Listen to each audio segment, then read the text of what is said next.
مرز اعلیٰ جہان تشیع آیت اللہ العظمی سید صادق حسین شیرازی دامہ ظلہ کے کلام میں خواتین کی منزلت کا تذکرہ۔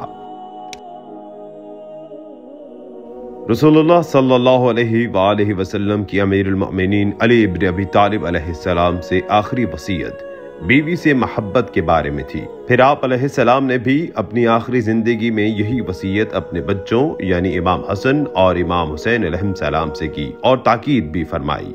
رسول اللہ صلی اللہ علیہ وآلہ وسلم اور آپ کے جانشین امیر المؤمنین علی بن ابی طالب علیہ السلام کا یہ حکم ایک صالح اور مومنہ خاتون کی عظیم مقام و منزلت کی نشاندہی کرتا ہے۔